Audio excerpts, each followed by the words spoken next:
Hello, welcome back. We'll just move the Princess around to the Triang station on the far side of the railway. And we'll just bring that gently to a stop there. There we go. As I said last week, I'd forgotten to put the buffers on the ends of the standard track. So I think these are R103. They're a little bit warped. I think these may well be in the acetate, cellulose acetate. I can't speak cellulose acetate, perhaps. I think they make these for quite a few years, from the early 50s to the early 60s, the demise of Series 3 track. So I'm dropping that all over the place. They're quite nice things, and they do have these little clips on the edges there, which should just clip below the edge of the rail. But this one works quite successfully.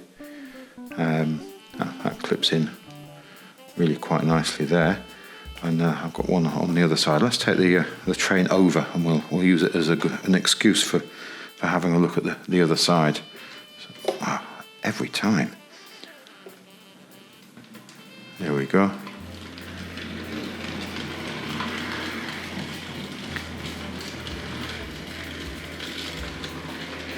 Lovely looking locomotive.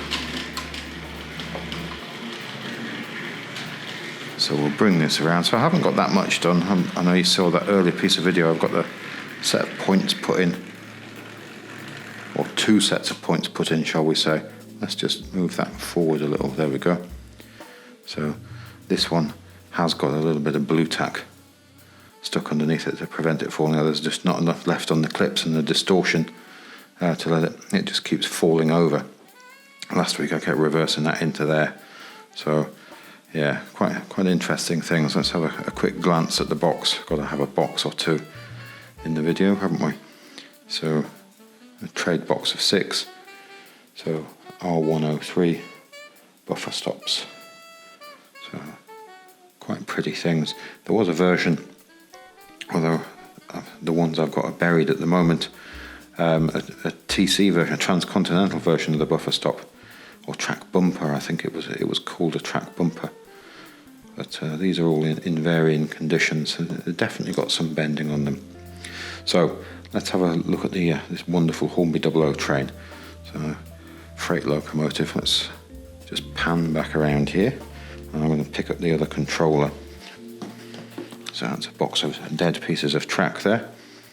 So let's get that underway. So I've got not just one point, put in two, as you probably saw from the earlier piece of video. Lovely things. So I think when we jump the other side of the railway, I've got a boxed one of these. We'll have a quick glance at absolutely beautiful things.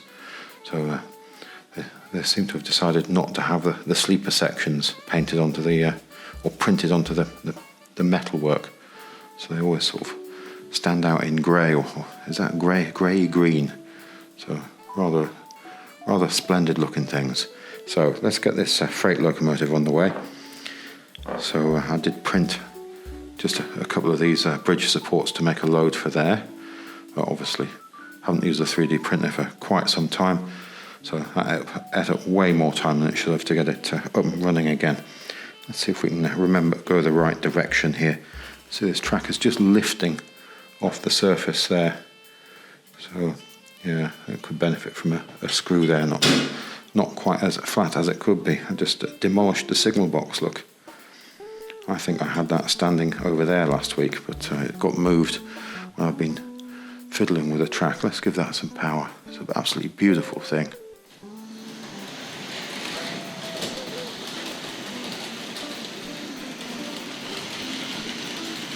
Actually, I'm just going to stop that there and swap the camera around so I can make it go low, so the handle protrudes out the side instead of underneath, so I can hold the camera down much lower. And look at that beautiful valve gear.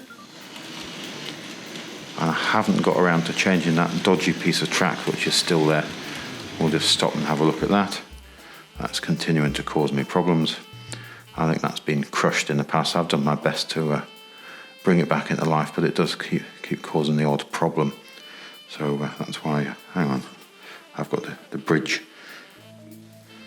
There you go. So it seems to cause a derailment, and then things end up underneath here. So that's why I keep moving the bridge, not the bridge, the tunnel.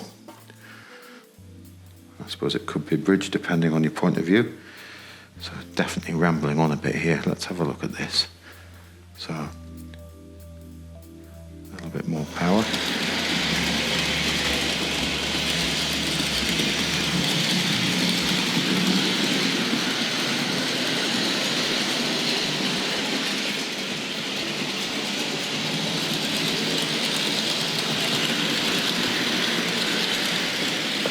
Gorgeous looking thing. Right, let's go through the point work. Let's just go up high. I'll go one more time around, I think.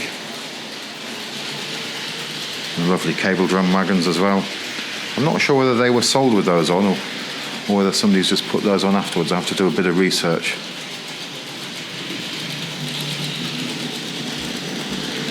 Right, let's get that a little bit slower now. You can see the cable between the tender and the locomotive. You can see that there. So we've got pickups on the tender. And let's just pop that into the sidings, and we'll jump the other side, and we'll have a quick glance at it.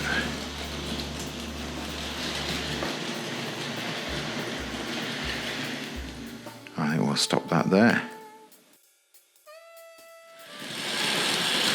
Yeah, as those points are isolating, they're quite handy. So we'll just take the opportunity to run this little tank loco around.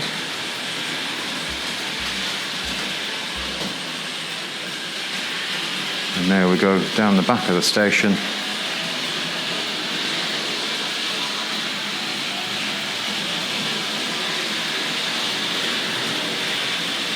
Oh, and we'll bring that to a stop, he says, hopefully. There we go. So I'm just going to widen the camera a little. Actually no, I'll leave it tight in and we'll go in tight and have a look at the locomotive. But firstly I'm just going to change these points again. There's a lovely mechanism on these. Let's see. Look from above. Such a lovely action with that little bit of casting there and that sort of worm or screw involved in it there. We'll have a look at the one in a second. Let's just move over here and we'll change the other one, and we'll try and have another go with the freight loco there. There we go. So let's just have a look along these wagons. Again, I'm unfamiliar with the model numbers and the dates of these wagons, so they are fairly impressive looking things. So that's a tin plate guards van. And it's got printed on windows. If we have a look in there. Lovely wire handrails, little chimney for the stove inside, and all this lovely printed detail on the inside there. On these cable drums, this is just paper stuck onto on wood, and nicely held on with these little bits of cotton. As I think I said earlier, I'm not sure whether they're originally stuck on like that as a sales item, or whether that's been done afterwards. I know there's a 3D printed girder bridge supports there. I thought those looked quite good on that sort of bogey bolster type wagon there. I'll have a quick look along the side of this locomotive. It's all very dark here. It's causing the camera to overexpose a little bit. Decal not so good on this side. Really nice on the other side. Sort of worn away. I don't know whether we can see that. And there's some sort of something has attacked the metalwork through the paint. I think that's where it's been lying in the box over many, many years. And it's just gone sort of slightly white. I haven't attacked it with anything, for want of a better word. And you can see that nice motor there. So later variants of this had the ring field. This has got an open frame style motor in it. And we'll just have a look down that beautiful valve gear. Lovely great handrail on the side there. And it does have the screw down the chimney. And if you have a look at the drop-in picture there, you can see it roll on the rolling road there. Lovely smooth motor. I'll just have a quick closer look there at the smoke box door. Really tremendous things. Yeah, lovely item. Let's give that a bit of power. Let's see if we can give it the once around. I'm going to rotate the camera around on the gimbal again. So hopefully all is well, and that'll just run around there.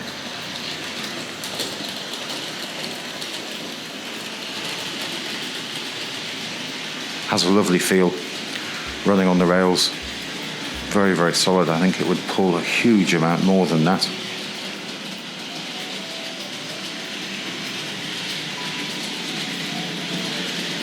Past the Triang station and behind that rubber tunnel.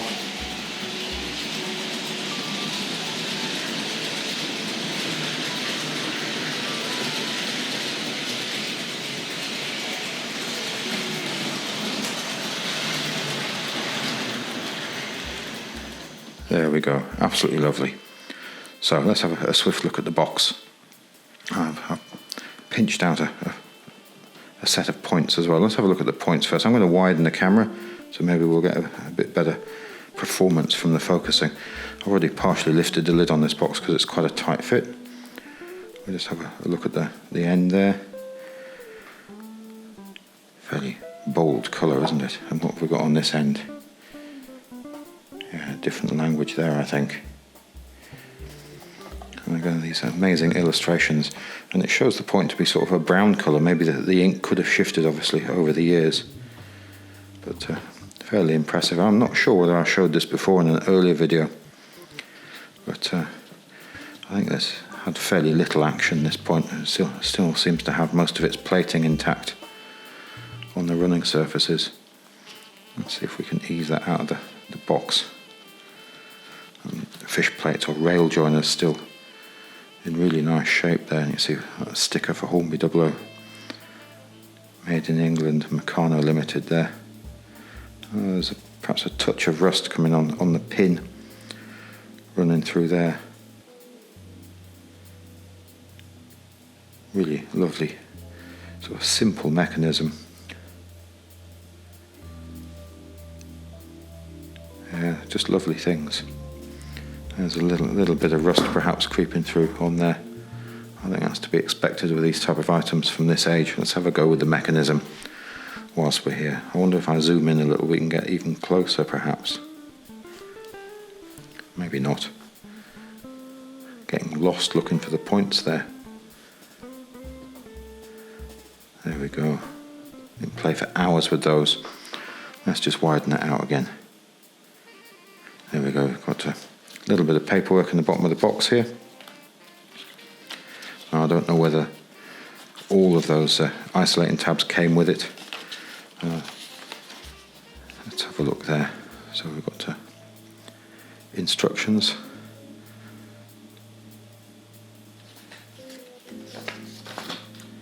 So layouts and wiring and where to place the isolating tabs. So all quite interesting stuff.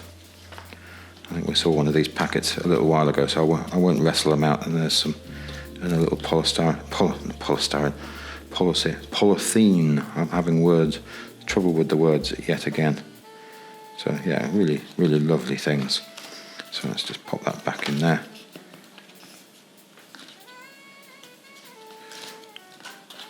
I can't quite get that around there. There we go. Well, let's have a look at the box for the locomotive. A very impressive illustration on the front. So it survived fairly well. A lovely piece of yellowed sellotape there. There's the info on the end of the box. So again, I'm unsure of the date, but I think because of the style of motor, it's an earlier rather than a later one. It's got the sort of open frame motor as you saw when we saw it on the rolling road. So let's see if I can pinch these things out. So you've got packing rings there. There's two mysterious pieces of metal in here, which I'm unsure of. Let's pull these out. I don't know what they are. I haven't researched into those. Those were tucked inside the bottom of the box. They look like sort of pickups for something, don't they? So there is some instructions which I have to admit I haven't fully read. So maybe they are mentioned in the instructions, but I'm unfamiliar with those. We'll pop them back in the box. A couple of packing rings in there as well. You've got a lovely guarantee. Hornby Dublo. And you can just have it's very, very curly. Don't know whether we can hold that down. Meccano Limited, Binns Road, Liverpool 13. I don't think there's anything printed on the back of that. Yes, there is. There we go. For corresponding with the company regarding the model. Let's move into a slightly different area along here. See if we can open this out. I think this came with the locomotive, so the instruction sheet serves a number of locomotives by the looks of it there. So the Bristol Castle and the 280, which is the one we're looking at here. I'm not sure how successful this is going to be. Opening this up, I think it covers a number of sort of general items concerned with running electric railways. A little bit like the triangle ones we've seen. It's really heavy fold in there. So really what I should do is take the time to flatten this and scan, make a nice scan of it so it's easier to read, and just put this back in the box and forget about it. Brush replacement, oiling points, general running hints. Let's see if we can see these diagrams there. So it's a bit more sophisticated than the sheets of paper that come with the triangle locomotives. But then I imagine these were a little bit more expensive than the triangle locomotives at the time. Short circuits continued. Tracing short circuits. So, lovely thing. Let's just pop that down there. So if anybody knows what those two little pieces of metal are, I'd be quite interested. Oh, there's one more little tag there. I think that would identify the person who packed or checked the locomotive at the time it left the factory. Really lovely thing. So I'm just going to bring the Princess Royal back around. So we've got the handheld here. Let's see if we can get that to run the correct way around the railway.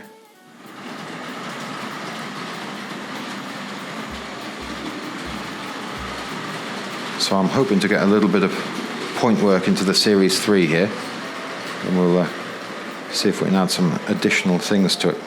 So it's not my plan to do a bit of Hornby Dublo and trying every week, but just see where it takes me. It's a very busy time still. It's quite unexpected really, but playing with railways is taking a little bit of a backseat, so I haven't quite spent the time that I thought I might with this at the moment, but it's great fun. It's just great fun running around on these circles really. I think we should just see if we can get both sets of trains, both trains on the go here. It's picked up the wrong controller there. I was pointing at the freight loco. I thought that one was going to go. But I think that's about it for this week. Thanks again for watching. Goodbye now.